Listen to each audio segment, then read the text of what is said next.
The gates at Sober Realty Training Centre opened this morning, and one by one the cars rolled in.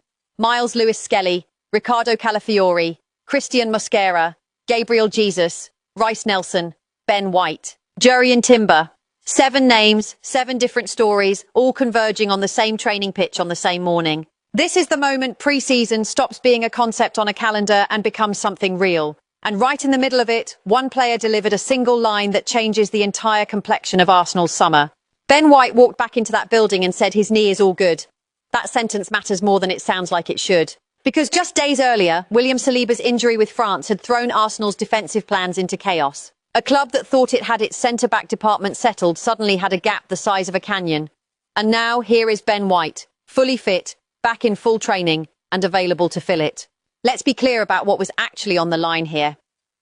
If Ben White had walked back into London Colney still carrying knee problems, Arsenal would have had almost no internal cover at centre-back with Saliba sidelined for months. That is not a small inconvenience. That is a squad depth crisis heading into a season where they are also trying to build a title-winning group.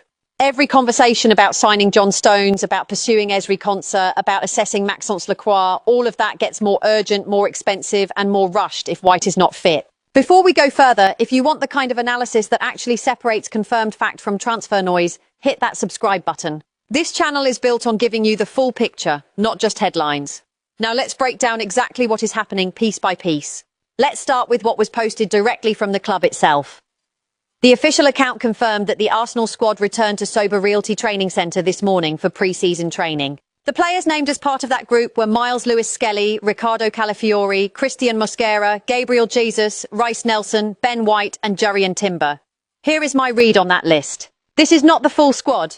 This is the group that was either not involved deep into the World Cup or who needed to be back early for fitness and squad building reasons.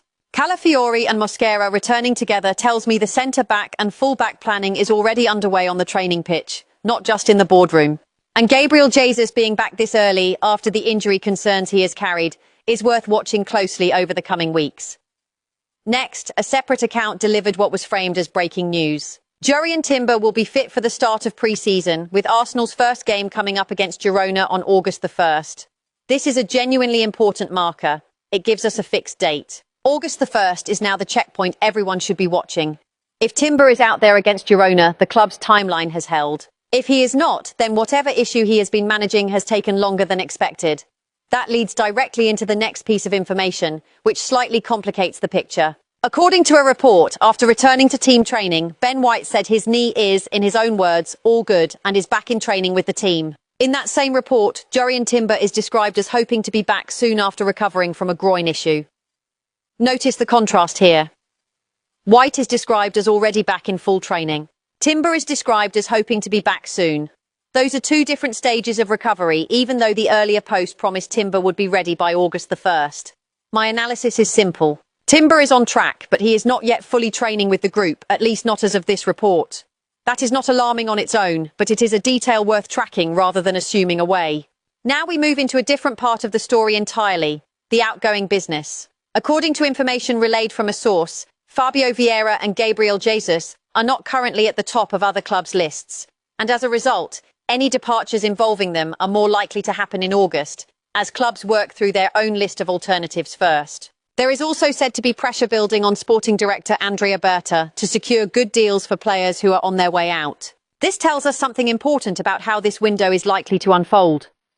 Arsenal are not just buyers this summer, they are also sellers, and the market for their fringe players is not moving quickly. If Vieira and Jesus are behind other targets on rival shortlists, Arsenal may be forced to either lower their valuations as August progresses, or risk entering the season with players who do not want to be there and cannot be moved on. That is a pressure point worth watching because it can directly affect how much money is actually available to spend on incomings. Sticking with fitness concerns for a moment, there is a recurring worry attached to Gabriel Magalhaes and the durability of his knees. Interestingly, the same source draws a comparison to Kai Havertz, framing it as one small silver lining that Magalhaes, along with his compatriot Gabriel Martinelli, did not progress far in the World Cup with Brazil. I want to be precise about what this means. This is not confirmation of a current injury. This is a longer-term durability concern being flagged, with the logic being that less football played over the summer might reduce wear on Magalhaes going into the new season. It is a cautious, forward-looking observation, not a confirmed setback. Now we get into one of the densest updates of the entire summer, a multi-part transfer report. According to this source, Arsenal maintains strong interest in Ezri Konsa, while interest in Maxence Lacroix cooled a while back. The club also held interest in Jacobo Ramon, but Como have no intention of selling him given their Champions League involvement. Newcastle are described as remaining firm on their valuation of Bruno in the region of £80 to £85 million. Marcus Martinelli is described as being for sale. And then there is a detailed account of the Morgan Rogers pursuit, explaining that Arsenal were told a fee between £80 and £100 million would get the deal done during the May to June period, that this was relayed to Berta through agents, that Arsenal verbally offered £80 million and were willing to go as high as £100 million maximum, but that the valuation had shifted because other major deals in the market had reset the going rate. Rogers and his family were described as fully set on Arsenal, with a face-to-face meeting involving Mikel Arteta also reported. This is a story about a deal that ultimately did not happen for Arsenal, and I want you to hold on to that because we will see exactly how it resolved a little later in this analysis. For now, the key takeaway is this. Arsenal had genuine intent, genuine dialogue, and a genuine relationship with the player. What they did not have, according to this account, was the speed to close the gap once the market around them moved. Next, we turn to incoming attacking business. Christos Tzolis is described as having already arrived, with Arsenal looking for a starting left winger and, potentially in addition, a more versatile centre-forward, both described as high priority. There is also mention of the club needing to keep an eye on the Julian Alvarez situation, described as a difficult deal, with Junior Krupi also on the list, and an appreciation for Bradley Barcola, though no movement has been made there yet. This confirms something significant. Tzolis is not a rumour at this stage, he is described as already arrived. The rest of the list, Alvarez, Krupi and Barcola, are being handled with clear caution. I want to stress that distinction throughout this video. Tzolis is a step ahead of the others in terms of concrete progress. That leads perfectly into the next piece, which comes from a report attributed to David Ornstein. According to that report, Barcola has been mentioned as a target, but there are no active movements from Arsenal on him at this moment. PSG's standpoint is that they do not want to sell him and would prefer to renew his contract. Even if they were to sell, the price in their mind would be considerably higher than what was paid in the Elliot Anderson move to Manchester City, because Barcola is a player who has won Champions Leagues and the market rate has to reflect that. It is also noted that Barcola has 2 years remaining on his contract, does not appear to be signing an extension, and appears to be open to a move, with the situation described as one that could take time to develop in either direction. My analysis here is straightforward. This is officially a slow-burning situation, not an active negotiation. PSG's preferred outcome is to keep him. Arsenal's interest is real but passive right now. Anyone telling you this is close to being done is getting ahead of the actual reporting.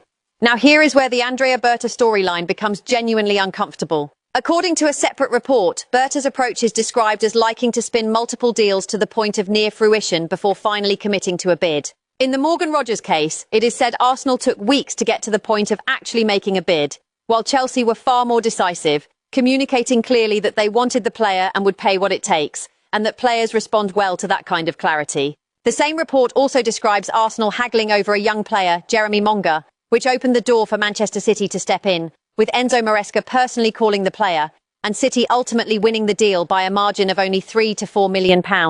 This is, in my view, the single most important thread running through this entire summer. 2 separate incidents, described independently, point to the same pattern. Arsenal are not losing these battles because they lack interest or because they lack resources. They are losing them because of pace.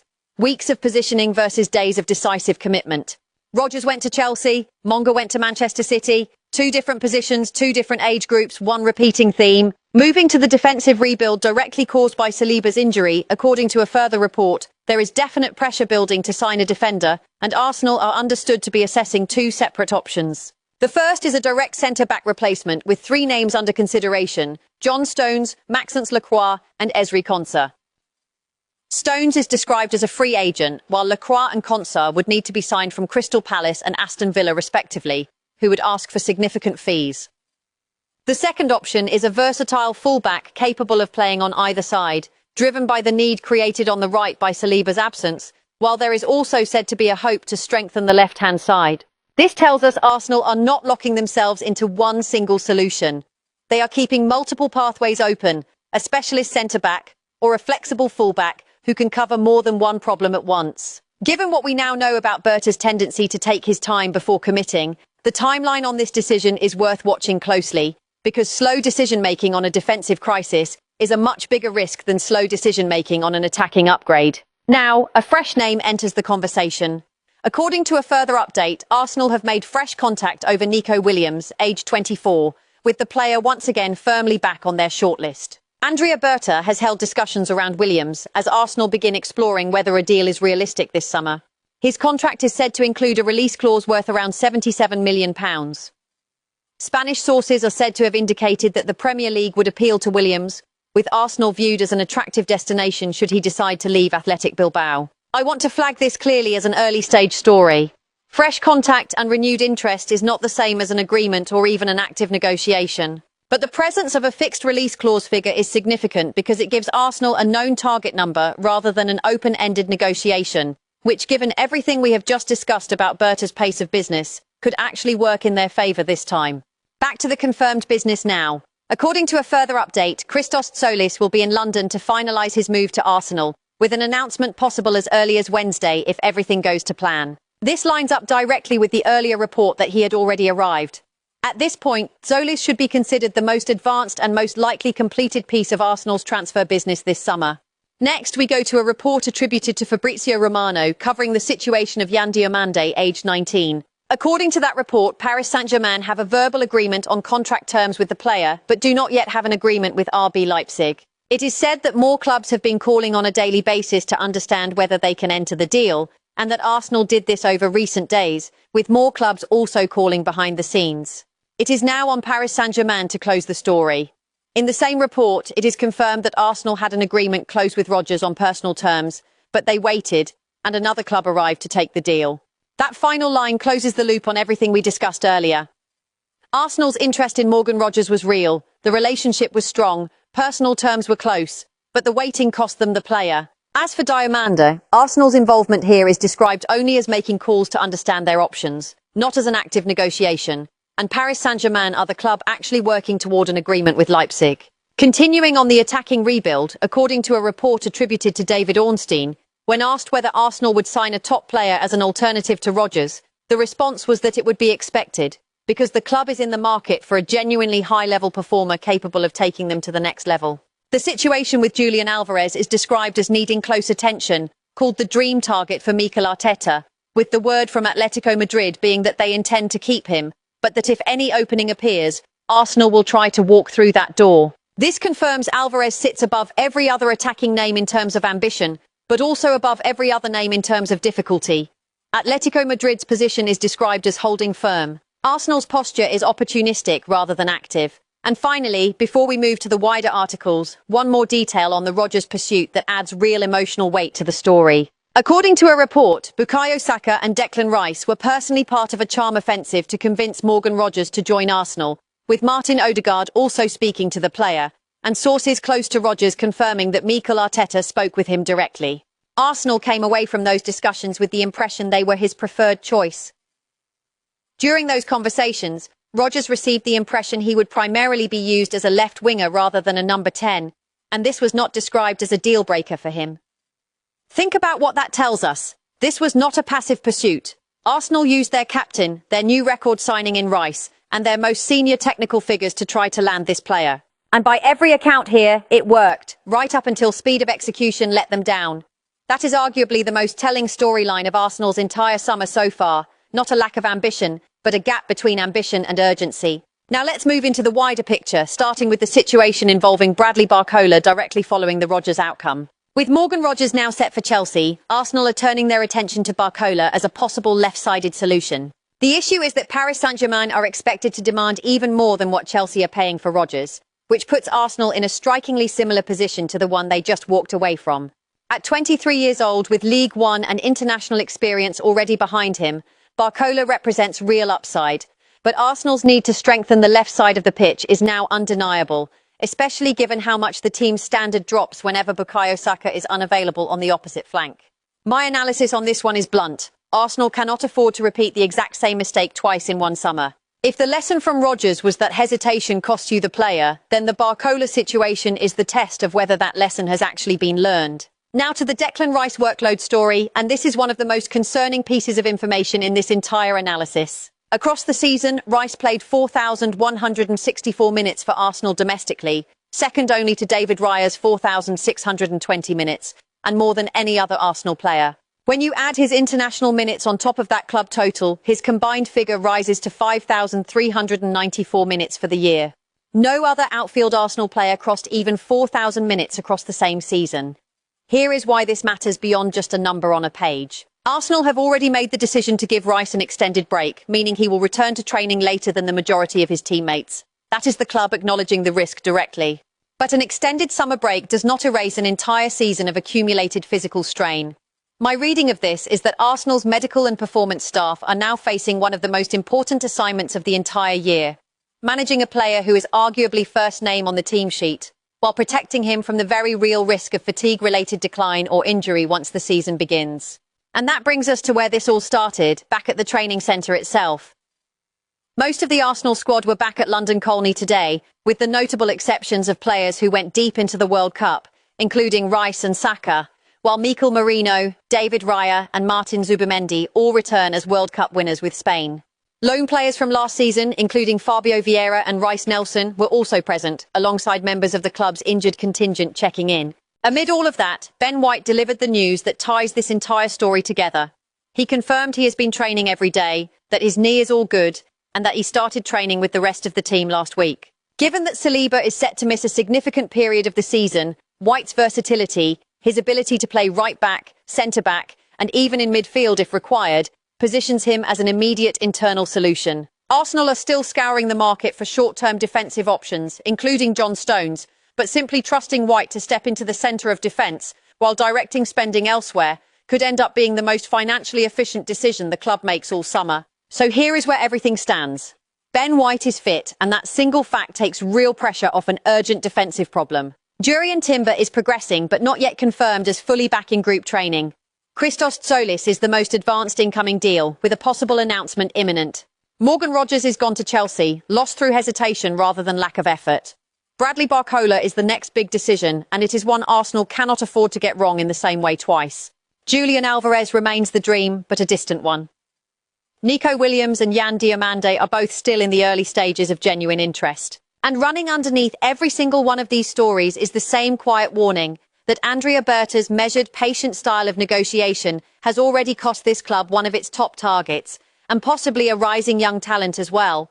And the only question left is whether that pattern changes before this window closes. Let me put a finer point on why the Berta pattern deserves so much of our attention, because I think it is easy to hear it once and move past it, when it is actually the thread that explains almost every disappointment in this window so far. A sporting director who prefers to develop several deals in parallel and only commit once things are close to fruition is not necessarily doing anything wrong in principle. That approach can protect a club from overpaying, and it can keep options open in case a primary target falls through. The problem, based on everything we have gone through today, is what happens when that measured approach meets a market that is no longer moving at a measured pace. Chelsea did not outspend Arsenal for Rodgers. They outcommitted them. Manchester City did not dramatically outbid Arsenal for Monga. They closed a gap of £3 to £4 million while Arsenal were still negotiating. In both cases, the difference was not resources, it was decisiveness. That is a fixable problem, but only if it is addressed directly, and the coming weeks with Barcola, with Williams and with Diomande will tell us whether it has been. It is also worth stepping back and looking at how these individual stories connect to one shape. On the defensive side, Saliba's injury has forced Arsenal into a genuine, unplanned crisis, and Ben White's fitness has bought them time rather than solved the problem outright. On the attacking side, the loss of Rodgers has created a knock-on effect that is now shaping the Barcola situation, the Alvarez situation, and even the interest in Nico Williams, because all three are, in different ways, attempts to answer the same question of who provides quality on the left and through the middle of the final third. And running beneath all of it is a squad management issue in Declan Rice, whose workload numbers suggest that whatever business gets done in the market, the club also needs games management on the training ground, not just recruitment in the boardroom. None of these threads exist in isolation. A slow-moving centre-back decision is more costly precisely because the club is also trying to close out a left winger, a versatile forward, and cover a fatigued midfield engine all at the same time. Every day of hesitation on one front adds pressure to every other front. That is the real story of this Arsenal summer so far. It is not a story about lacking targets or lacking interest from players. It is a story about whether execution can catch up to ambition before the season starts and the consequences become results on the pitch rather than lines in a report. Here is what I will be watching most closely over the next 2 weeks. First, whether Ben White's fitness holds up under a full pre-season training load, because a setback there would immediately reopen the defensive crisis in full. Second, whether Tzolis is formally announced, which would be the first genuinely completed piece of incoming business this summer.